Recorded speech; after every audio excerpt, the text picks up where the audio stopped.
Yeah.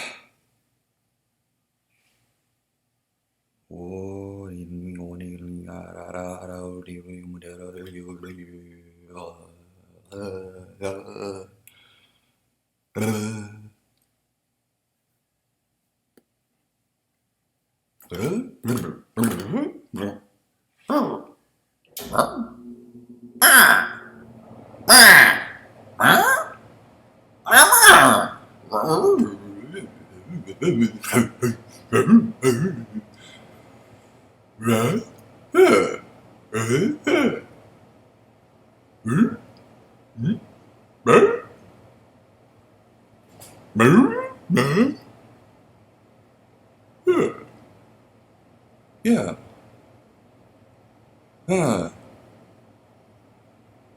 Words coming out of my mouth. Hi. Okay. Wait, what? Oh, sorry. I was just communicating to, well, anyone who's listening. Whether that be, humans, animals, processes. I'm just saying, I'm putting it out there. And, like, we started learning how to communicate from, like, and just faces made at each other. That was before words came. I'm trying everything. Fuck you. I need you to know that, like, there is a lot of sanctimonious life around us that we have not paid any attention to our whole lives. All we have done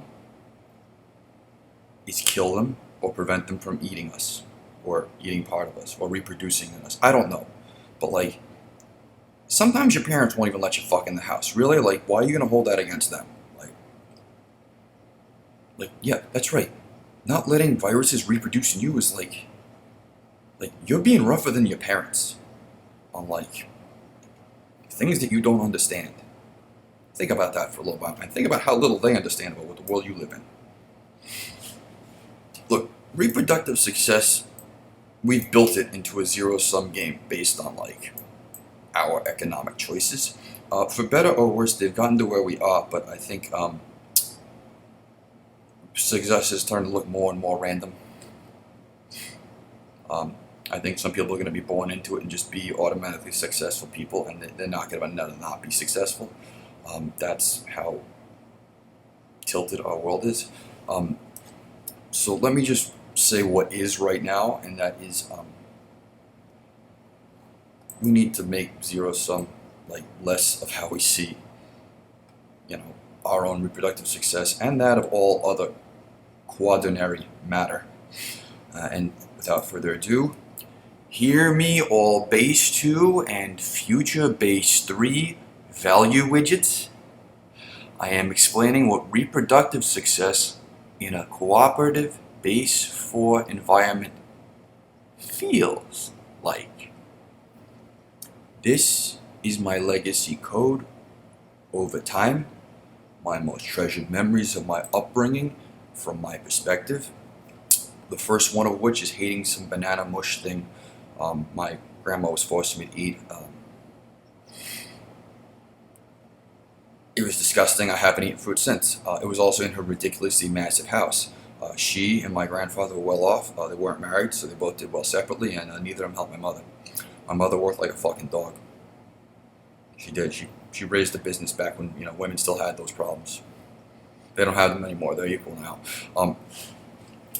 My mother is the OG. She raised me, my brother, sister, and another child.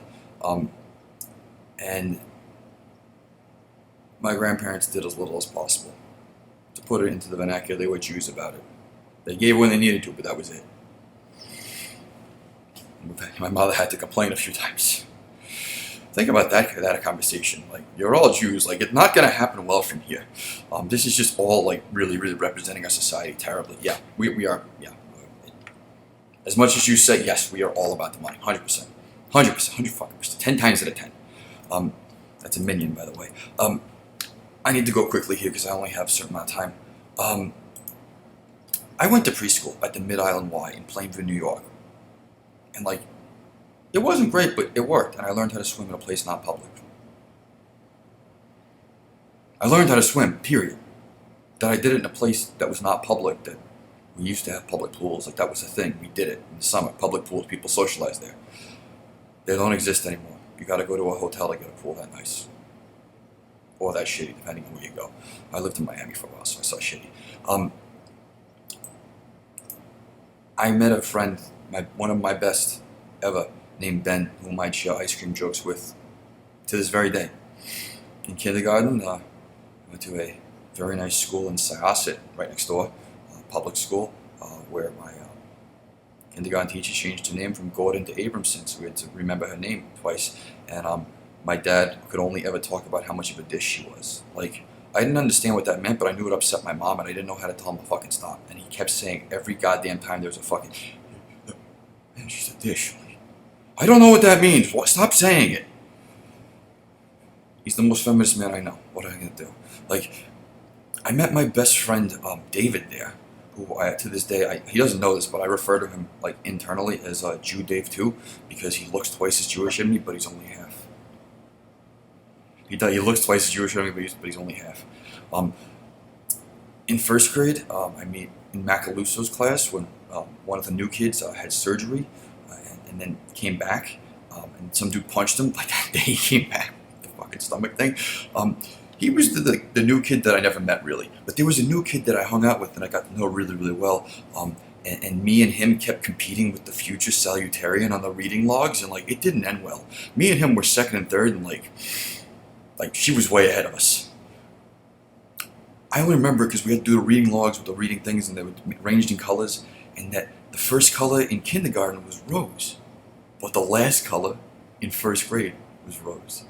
And like I was like, I'm gonna make it to rose. I never fucking did. Salutatorian Fiona fucking did it, that cunt. I should have known then I was competing with the best. But I met Minnie, and Minnie has been one of the greatest influences on my life, and I knew that I could look at him, do me a solid to say I got my CP time in. However, it's got to work. In second grade, in Mrs. Tobin's class, we watched the movie Witches. Every single summer, started playing Mega Man X 2 and 3 with my friend Dave, because he didn't go to camp. I went to camp and I fucking hated it. In third grade, Miss Fisher, I read 100 books and reports on each before the 100th day of school. I met another friend, Parker, there. He just got married. Congratulations, Parker. I learned about Nigeria, and it looks like things haven't changed since we learned about it in third grade. Nothing's changed. They just have more phones. In Miss Savoy's class in the fourth grade, I learned how New York State worked, and I got to visit the Capitol with my whole class. In the summers, I watched this movie, Baby's Day Out, Chicago. Like, I learned all of Chicago by just watching that movie.